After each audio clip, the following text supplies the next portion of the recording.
Welcome to the Sage Thought Leadership Podcast, transforming the way people think and work so their organizations can thrive. Well, hi, everyone, and welcome to our podcast. I'm Ed Kless, and with me today for, I think, the fourth time is Randy Johnston. Randy has been a top-rated speaker in the accounting technology industry for over 40 years. He was inducted into the Accounting Hall of Fame in 2011 and is listed as a top 25 thought leader in accounting from 2011 to 2022. His influence throughout the accounting profession is highlighted as, once again, he is being the recipient of the 2021 Accounting Today Top 100 Most Influential People for the 18th consecutive year. Welcome back to the Sage Thought Leadership Podcast, Randy Johnston. Ed, it is such a pleasure to be with you and your listeners. Every time I get a chance to talk to you, I enjoy it, and I hope your listeners enjoy our time together. I'm sure they will. And what we want to talk about today is an article that you have just released in CPA Practice Advisor called Your Firm and Your Staffing. And this really deals with what is alternately called the Great Resignation, the Great Reshuffling, the Great something or other. So what's your take on all this? Well, it's a tough time for industries of all kinds. And so much of the time, Ed, I'm dealing with CPA firms who are watching turnover. But let me give you a quote in numbers from a real firm. A firm that's never had a turnover rate of greater than 4% any time this year got to experience 54% turnover. Yeah, I saw your face on that. I don't know how to express this on a podcast. Exactly. 54%? Exactly. And they're a great firm. They treat their people well, but, it just kind of had. By the way, I can give you numbers like that from dozens and dozens of firms. And it's not only CPA firms, it's software publishers as well. Obviously you're with Sage, but I just think about all the various software publishers. The turn rates are just through the roof.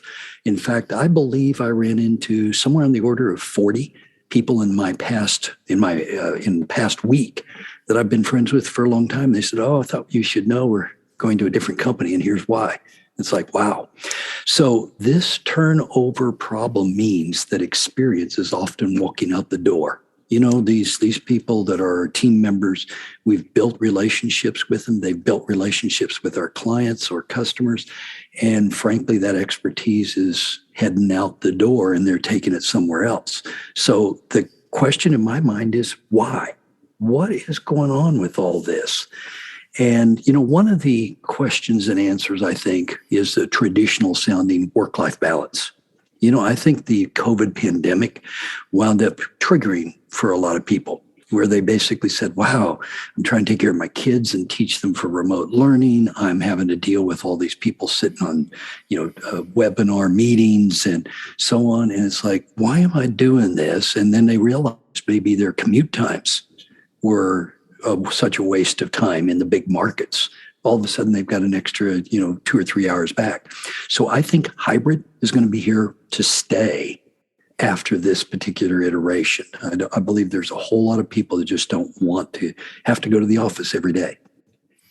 Well, that's certainly a big part of it, but I look at it maybe as perhaps a little bit larger. I'm curious as to what you think about this. I've been a follower of Jody Thompson, who is the founder of the Row movement at Best Buy about 15 years ago, and she says that it's not just about remote work; it's about wanting autonomy.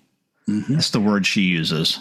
Yeah, and autonomy certainly makes sense. In fact, I've thought about that as a potential explanation here. It's one to control your own destiny. And you can work for a company, but still control your own destiny. But I think what also became obvious during this time frame is, I can work for somebody else or I can work on my own. And, if I've got the right engagements, I can more than support my lifestyle. And not only is it remote work, it's the ability to work from wherever we want. So because of the pandemic period, people wound up with beach houses and mountain homes and other places that they were working and said, this is kind of what I'd like to do. And I've thought about that for years, Ed, in the context of people going to retirement destinations, Arizona, Florida, Texas, that type of thing. And it's like, if if that's really where you want to live, why don't you live your whole life that way instead of just the retirement years? So it really is about controlling destiny.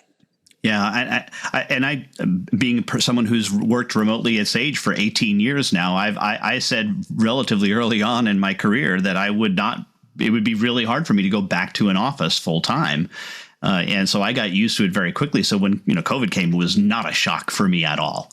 Yeah, well, it was basically no impact, for my style. Yes, I wasn't meeting face to face with people, but frankly, I was actually having more meetings. And I think they were more meaningful meetings as well, because I was able to block the time and really work it through effectively, which really was a pretty nice deal for me.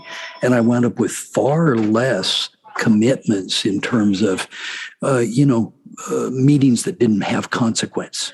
They were actually, time and time again, far more meaningful engagements. Do you think it's also a function of the pressing that people did for the target hours and stuff? Yeah, if you go back to something that's been near and dear to your heart for a long time, the value billing type of approach, being held under the gun, which is one of my favorite phrases because it has so many bad meanings, but being held accountable for this timekeeping instead of value delivered and received, that really got completely disrupted in this recent past. So, no, I don't want to live that way has also become some of it. So that certainly could be in play. And when you think about this, it's really apparent that this value pricing piece is in there. And you'll appreciate that was unprompted in my article that's published as well. So, but I was thinking about you when I was writing it because, how are we going to get a profitable, predictable lifestyle? And in my mind, I think each of us are kind of a corporation of one. How do we make our individual business work? And who do we sell our labor to? Do we sell it to a big company? Do we sell it to ourselves in a small company? What are we doing? And so to me, if you think about corporation of one, that old concept, it's really coming home right now. Yeah, I express it this way. In effect, Sage has subscribed to me. They subscribed to Ed, and they get an exclusive deal. That's part of the quote pricing. Yeah, and that makes perfect sense. And this whole labor thing, we may be able to offset some of it with automation. That's another piece that I'm worried about. But the economics of outsourcing are not playing out as well as they used to because pricing in the Philippines and India and South America and all these other geographies is actually catching up to a degree. So where we used to have a lot of economic lever for outsourcing, that isn't quite as strong either. But then again, the automation tools aren't really going to get us there either. So we're going to have a very tricky period to maneuver over the next 3, 5, 7 years as we try to work out reduced amount of people in the workforce and the need to deliver better value services. Does your article address the double whammy here really for the accounting profession of not only people shifting firms, but also the increase in, I think, accounting grads, but not going into public accounting? It does, in fact, talk about that type of issue because the talent mix continues to, we'll say, drift over into industry. Having done this for so doggone many years, at one time, CPAs in public practice were about 60% of the profession, and now it's 40% and drifting downward more. Further, merger acquisitions across these firms are also reducing the number of firms, but we're seeing new startups at a rate that we've never seen before. Remember that 2021, we had record business startups in the U.S. market. That's a pretty big deal too, but we've also had record CPA firm startups in the past 12 months. Well, Randy, as you know, we have an exit question that we ask all of our guests, and that is, who is a hero of yours and why are they a hero?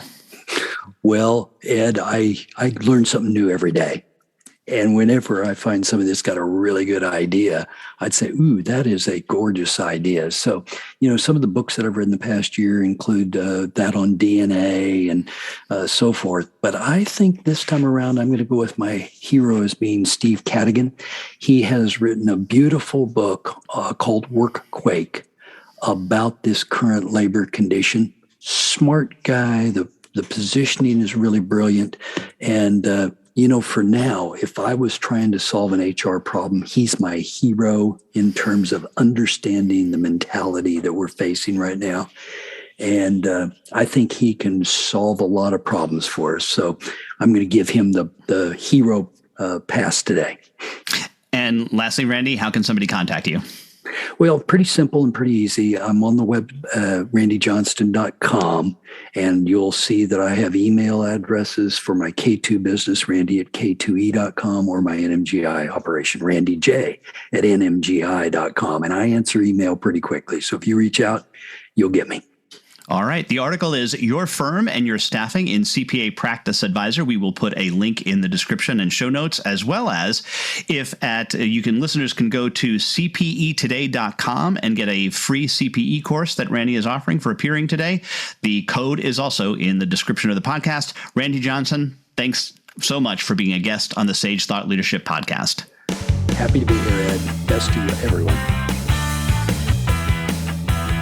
Review and subscribe by searching your podcast player of choice for Sage Thought Leadership Podcast.